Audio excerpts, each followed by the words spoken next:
Hey guys, welcome back again on my YouTube channel. आज के इस वीडियो में मैं डिस्कस करूंगी लकी पोजो रिलेशनशिप, जो कि वेटिंग फॉर गॉडॉट प्ले का एक मोस्ट इम्पॉर्टेंट क्वेश्चन है।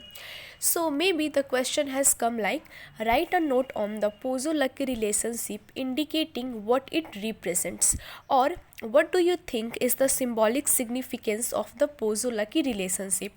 सो ये दो क्वेश्चन है जो कि इम्पॉर्टेंट है। सो इसी क्वेश्चन के आंसर को हम लोग इस वीडियो में डिस्कस करेंगे। So let's begin without wasting your time. ये जो वेटिंग फॉर गॉडॉट है, ये एक मोस्ट वेल नोन प्ले है एब्सर्ड थिएटर का। इसको जो है वो सैमुअल बेकेट ने लिखा है और इसको फर्स्ट टाइम जो है वो पेरिस में परफॉर्म किया गया था।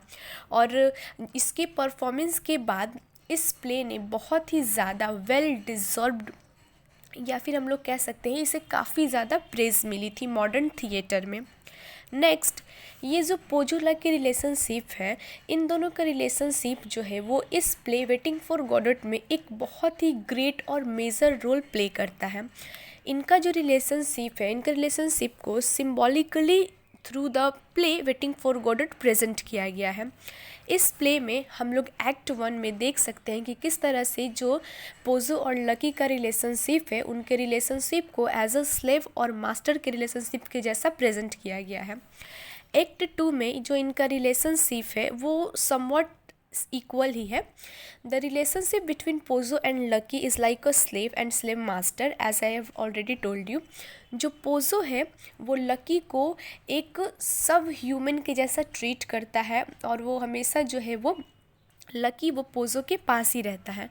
लकी जो है on a rope as if he is an animal, वो हमेशा जो है वो एक रस्सी से उसके गर्दन में होती थी, जैसे मानो जो है वो लकी एक एनिमल हो, उसे एनिमल के जैसा जो है वो पोजो ट्रीट करता था। एट वन पॉइंट जो पोजो है वो इवन लकी को पिग भी जो है वो रेफ़र करता है और उसे जो है वो कहता है कि तुम एक पिग की कैटेगरी में आते हो। पोजो जो है वो एक्सपेक्ट करता है कि जो लकी है उसके हर एक कमांड को फॉलो करे बिना किसी हेजिटेशन के।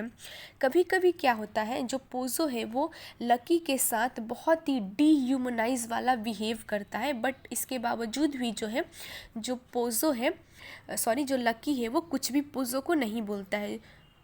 इन अदर वे हम लोग कह सकते हैं कि जो पोजो है वो ना सिर्फ लकी को एक स्लेव की तरह ट्रीट करता है, बल्कि वो एक सोर्स ऑफ इंटरटेनमेंट भी मानता है लकी को।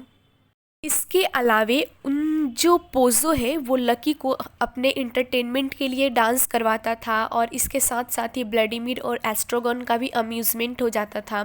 सेम इन दोनों का जो एक्ट 1 में रिलेशनशिप रहता है, same relationship we can see in act 2, जहाँ पे हम लोग देखते हैं कि किस तरह से जो लकी है वो स्टिल रोल प्ले करता है as a slave and as a servant to Pozzo. And ये भी फैक्ट है कि किस तरह से जो है वो पोजो और लकी जो है वो व्लादिमीर और एस्ट्रागॉन का जो अब्यूज़ रहता है उसे सफ़र करते हैं। Next, so in this way हम लोग कह सकते हैं कि जो लकी है उसको सिर्फ पूरे दिन के दौरान 2 बार ही बोलने का अलाउड था पोजो के द्वारा, और जो लकी है वो पोजो का सारा सामान कैरी करता था, जैसे कि उसका हैवी बैग हो गया, फोल्डिंग स्टूल हो गया, एक पिकनिक बास्केट हो गया, एक ग्रेट कोट हो गया। तो ये सारा जो है वो लकी ही अपने कंधों के ऊपर ढोता था। एंड पोजो जो है वो एक वेल्दी लैंड ओनर था, जो कि काफ़ी घमंडी किस्म का जो है वो पर्सन था, जो मानता था अपने आप को बिल्कुल एक सुपीरियर पर्सन, और वो अपने पास जो है वो एक विप भी रखता था, ताकि जब भी लकी कुछ ऐसा वैसा काम करे तो वो उस विप के थ्रू उसे मार सके, उसे पीट सके। नेक्स्ट, यहाँ पे बहुत सारा जो है वो पोजो और लकी के रिलेशनशिप को इंडिकेट करने के लिए, उनके सिंबॉलिक सिग्निफिकेंस को इंडिकेट करने के लिए बहुत सारा जो है वो व्याख्या की गई है अलग अलग लोगों के द्वारा। So according to one interpretation, पहली व्याख्या के अनुसार ये जो 2 पर्सन हैं यानी कि पोजो और लकी, तो इन दोनों का जो मास्टर और स्लेव का जो रिलेशनशिप है वो क्या है। तो पहला जो इंटरप्रिटेशन है उसके अकॉर्डिंग पोजो एंड लकी क्या सिंबलाइज करते हैं, तो कैपिटलिज्म एंड लेबर, इन दोनों के रिलेशनशिप को जो है वो इंडिकेट करते हैं, यानी कि वेल्थ पर्सन और जो है वो आर्टिस्ट। इट मीन्स दैट हम लोग कह सकते हैं कि यहाँ पे हम लोग ये इसका एग्जांपल ले सकते हैं कि किस तरह से जो है वो पोज़ो अपने आप को एक बहुत बड़ा व्यक्ति समझता था, वो जो है वो लकी को मारता था छोटे छोटे बातों पर गुस्सा होकर के। तो इस सिचुएशन को हम लोग जो है वो ड्यूरिंग द ब्रिटिश रूल के एम्पायर के थ्रू हम लोग देख सकते हैं कि किस तरह से जो है वो ब्रिटिश हमारे ऊपर शासन करती थी। तो वैसा ही कुछ जो है यहाँ पे पोज़ो भी लकी के साथ ट्रीट करता है। A group of critics find a autobiographical origin that Pozo representing James Joyce and Lucky as Samuel Beckett. Another critic says that Pozo as the god in Act 1 and the god is helpless and crucified in Act 2. We clarified the biblical and Quranic symbols in it. So इस तरह से बहुत सारा जो है इन दोनों के relationship को लेकर के सिम्बॉलिकल सिग्निफिकेंस को इंडिकेट किया गया है वेटिंग फॉर गॉडट में। नेक्स्ट, जो पोज़ो एंड लकी का रिलेशनशिप है वो एक इस तरह की सोसाइटी को क्रिएट करता है जहाँ पे पावरफुल और वेल्दी पीपल किस तरह से वीकर पर्सन के ऊपर रूल करते हैं, इसको हम लोग ईजिली देख सकते हैं। दे रिमाइंड अस, उन दोनों का जो रिलेशनशिप है वो हमें याद दिलाता है उस समय के फ्यूडल लॉर्ड को। इस प्ले में जो लकी है वो अब एक पपेट बन चुका है, कठपुतली बन चुका है पोज़ो के हाथ का, जहाँ पे जो भी पोज़ो लकी को बोलता है लकी उसे सर झुका करके फॉलो करता है और वो पोज़ो के कमांड को बेझिझक बिना हेजिटेशन के जो वो बोलता है वो उस कमांड को फॉलो करता है। वो डांस करता है, गाना गाता है, यहाँ तक कि पोज़ो के बारे में ही सिर्फ सोचता है, जबकि उसकी खुद की जो पर्सनल लाइफ है वो काफ़ी मिजरेबल बन जाती है। इवन वो कभी कभी वो रोता भी है, but in spite of this वो जो है उसे अपने मास्टर्स की हर एक बात को वो फॉलो करता है। एक बार जो लकी है वो एक बेटर डांसर और वो जो है अपने मास्टर को हर एक ग्रेट जॉय देने के लिए वो कैपेबल बनता है। तो यहाँ पे हम लोग देख सकते हैं कि कितना जो है वो लकी पैथेटिक और मिजरेबल कंडीशन के साथ जो है वो इस में सफ़र कर रहा है सिर्फ अपने मास्टर को जो है वो खुश रखने के लिए। सो इस तरह से हम लोग यहाँ पे एक्सप्लॉयटेड क्लास को देख सकते हैं और जो एक्सप्लॉयटर है उसको देख सकते हैं। यहाँ पे एक्सप्लॉयटेड क्लास जो है वो लकी के लिए यूज़ किया गया है और एक्सप्लॉयटर जो है वो पोज़ो के लिए जो है वो यूज़ किया गया है।